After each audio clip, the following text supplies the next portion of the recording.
Winston Churchill ने कहा था, democracy is the worst form of government except for all those others that have been tried. यानी लोकतंत्र सबसे खराब शासन व्यवस्था है सिवाय उन सभी अन्य व्यवस्थाओं के जो आज तक आजमाई गई है। मतलब इससे बेहतर तो कुछ मिला नहीं, लेकिन ये परफेक्ट नहीं है। Number 1, tyranny of the majority. यहाँ जिसकी लाठी उसकी भैंस वाला हिसाब है। अगर 51% लोग एक तरफ है तो 49% की बात कोई नहीं सुनता। मान लीजिए किसी क्लास में 20 बच्चे कहे कि आज पढ़ाई नहीं खेल होगा और 10 बच्चे पढ़ना चाहे तो उन 10 बच्चों का इच्छा का कोई मोल नहीं रहता।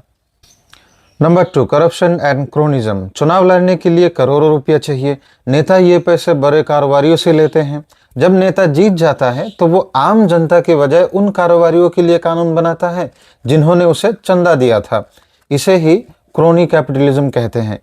Number 4, short termism. नेताओं का विजन सिर्फ अगले 5 साल तक का होता है। वे ऐसे योजनाएं लाते हैं जिससे तुरंत वोट मिले।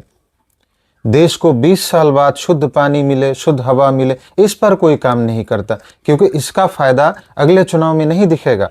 वे बस मुफ्त की रेवड़ियां बांटने पर ध्यान देते हैं। Number 5, voter ignorance. लोकतंत्र की सबसे बड़ी कमजोरी ये है कि ये एक महान वैज्ञानिक का वोट और एक ऐसे व्यक्ति का वोट जिसे देश के बारे में कुछ पता ही नहीं, दोनों की कीमत बराबर है।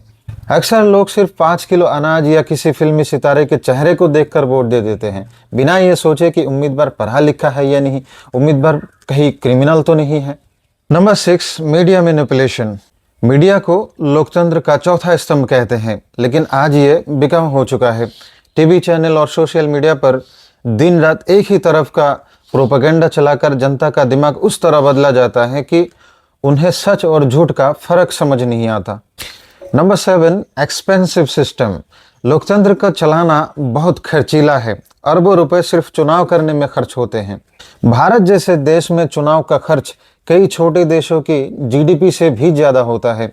एमएलए और एमपी की सारी सुविधाएं, सैलरी, पेंशन, ऊपर से करप्शन तो है ही। ये पैसा जनता के जेब से ही आती है। Number 9, lobbying. जिसके पास पैसा है उसकी आवाज़ तेज है। बंदूक बनाने वाली कंपनियां या तंबाकू बनाने वाले कंपनियां नेताओं को प्रभावित करके अपने हक में कानून बनवा लेती है, भले ही वो समाज के लिए बुरा हो।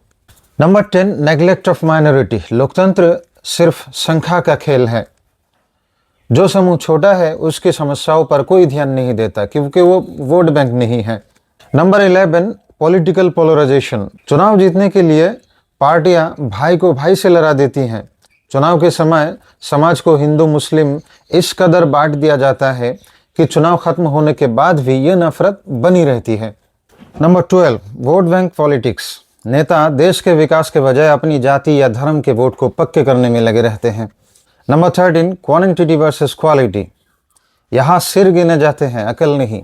अगर एक अपराधी के पास ज़्यादा समर्थक हैं तो वो एक ईमानदार प्रोफेसर को भी हरा देगा। Number 14, economic inequality.